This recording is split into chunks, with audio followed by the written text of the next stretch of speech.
Difference blink 2024 OTT വന്നിട്ടുണ്ട്. ഈ cinema കാണാൻ കുറച്ച് ലേറ്റ് ആയി പോയി. ഈ സിനിമയില് ഡയറക്ട് ചെയ്ത ആള് തന്നെയാണ് കഥ എഴുതിയിരിക്കുന്നത്.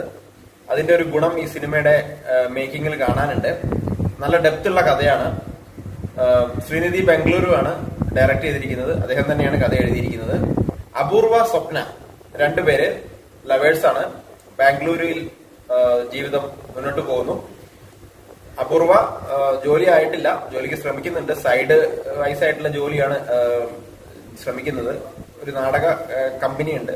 അപ്പൊ ആ നാടക കമ്പനിയിലുള്ളവരാണ് ഇവർ രണ്ടുപേരും. തട്ടിമുട്ടിയൊക്കെ ജീവിതം മുന്നോട്ട് പോകുന്നു.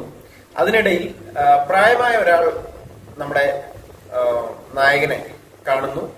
അപ്പൊ അദ്ദേഹം ചില കാര്യങ്ങൾ ഈ നായകനോട് പറയുന്നു. അദ്ദേഹത്തിന്റെ അച്ഛൻ, ഈ നായകന്റെ അച്ഛൻ 5 വയസ്സിലെ മരിച്ചു പോയതാണ്.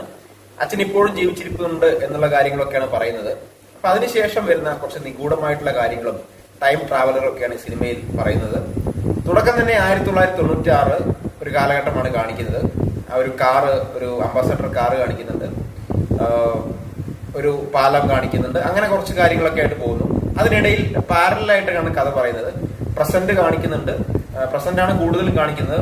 2001 കാലഘട്ടം കാണിക്കുന്നു, 1996 കാലഘട്ടം കാണിക്കുന്നു, 2054 കാലഘട്ടം വരെ ഇടയ്ക്ക് കാണിച്ചു പോകുന്നുണ്ട്. അതായത് പാരലായിട്ട് കഥ പറയുകയാണ്, ടൈം ട്രാവൽ ചെയ്യുന്നു.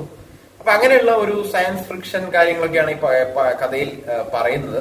മേ ബി ഫ്യൂച്ചറിലൊക്കെ അങ്ങനെ വന്നേക്കാം, നമുക്ക് പറയാൻ പറ്റില്ല. കാരണം ഒരു 250 കൊല്ലം മുന്നേ ഉള്ള സംഗതികളല്ല ഇപ്പൊ നമുക്ക് നമ്മുടെ ചുറ്റും നടന്നുകൊണ്ടിരിക്കുന്നത്. ഭാവിയിൽ എന്തൊക്കെ സംഭവിക്കും നമുക്ക് പറയാൻ പറ്റത്തില്ല. മനുഷ്യൻ കണ്ടുപിടുത്തങ്ങൾ നടത്തിക്കൊണ്ടിരിക്കുകയാണ്. അപ്പൊ ഈ സിനിമ എന്ന് പറഞ്ഞാൽ നമ്മൾ ഒരിക്കലും പ്രതീക്ഷിക്കാത്ത രീതിയിലേക്ക് അൺപ്രഡിക്റ്റബിൾ ആയിട്ട് പോകുന്ന ഒരു ഫിലിമാണ്.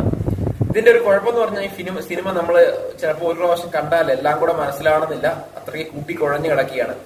2-3 പ്രാവശ്യമൊക്കെ ചിലപ്പോൾ കാണേണ്ടി വന്നേക്കാം. ഒരു പക്ഷെ നിങ്ങൾക്ക് ഈ സിനിമയുടെ ഒരു കഥ പൂർണ്ണമായിട്ട് മനസ്സിലാക്കിയെടുക്കാൻ. ഞാനും 2 പ്രാവശ്യം കണ്ടിരുന്നു. ഈ സിനിമയുടെ തമിഴ് ഡബിങ് അവൈലബിൾ ആണ്. ഞാൻ കണ്ടത് ആമസോൺ പ്രൈമിലാണ്. അപ്പൊ നിങ്ങൾക്ക് തീർച്ചയായിട്ടും കണ്ടു നോക്കാവുന്ന ഒരു പടം തന്നെയാണ്. കിളി പറത്തുന്ന സിനിമകൾ എന്നൊക്കെ പറയാറില്ലേ, അപ്പൊ അതുപോലെ തന്നെ എന്ന് വെച്ചാൽ നമുക്ക് ഓവർ ഫൈറ്റ് അല്ലെങ്കിൽ അങ്ങനെയുള്ള ഒരു സസ്പെൻസ് കാര്യങ്ങൾ, നമുക്ക് ഒരു എന്താ പറയാ മസാല പോലെയുള്ള കാര്യങ്ങളൊന്നും പ്രതീക്ഷിക്കാതെ ജസ്റ്റ് OTT ഒന്ന് കണ്ടിരിക്കാൻ പറ്റുന്ന ഒരു കിളി പറത്തുന്ന ഒരു ടൈം ട്രാവലർ മൂവി എന്ന രീതിയിൽ നിങ്ങൾക്ക് തീർച്ചയായിട്ടും കാണാവുന്നതാണ്. ഈ സിനിമയിൽ അഭിനയിച്ചിരിക്കുന്ന എല്ലാവരും തന്നെ നല്ല രീതിയിലുള്ള പ്രകടനങ്ങൾ കാഴ്ചവെച്ചിട്ടുണ്ട്. അപ്പൊ ആ ഒരു ടൈം ട്രാവലർ പോവുകയാണെങ്കിൽ അറിവ് എന്ന് പറഞ്ഞൊരു കഥാപാത്രമൊക്കെ വരുന്നുണ്ട്. അദ്ദേഹത്തിന്റെ ഒരു ലവറായിട്ടുള്ള ഒരു കഥാപാത്രം, ഇവരൊക്കെ വളരെ അടിപൊളിയായിട്ട് ചെയ്തിട്ടുണ്ട്. അതുപോലെ ഈ അപൂർവയുടെ അച്ഛന്റെ കഥാപാത്രം, എല്ലാവരും തന്നെ മികച്ച രീതിയിലാണ് ഈ പടത്തിൽ വന്നിരിക്കുന്നത്. ഈ പടം അധികം മുതൽ മുടക്കി ചെയ്ത ഒരു പടമാണെന്ന് തോന്നുന്നില്ല. എങ്കിൽ കൂടിയും മാക്സിമം പറ്റാവുന്ന രീതിയിൽ ഈ ഒരു ഡയറക്ടർ അത് ചെയ്തിട്ടുണ്ട്. അദ്ദേഹം തന്നെയാണ് കഥ എഴുതിയത്. അദ്ദേഹത്തിന് ഒരു ബിഗ് താങ്ക്സ് കൊടുക്കാം. നമുക്ക് ഈ സിനിമ നിങ്ങൾ കണ്ടിട്ടില്ലെങ്കിൽ തീർച്ചയായിട്ടും കാണാൻ പറ്റുന്ന, തീർച്ചയായിട്ടും ഒരു എബവ് ആവറേജ് അല്ലെങ്കിൽ ഒരു 75-80% ഒരു നല്ല പടമായി നമ്മൾ ഇതിനെ കണക്കാക്കാവുന്നതാണ്. So thank you for watching. നമുക്ക് ഈ ചാനൽ ഒന്ന് സബ്സ്ക്രൈബ് ചെയ്ത് ബെല്ലൈക്കൻ കൂടെ എനേബിൾ ചെയ്ത് വെക്കുക. തുടർന്നും സിനിമയുടെ റിവ്യൂ ആയിട്ട് കാണാം. All the best. Stay healthy and happy.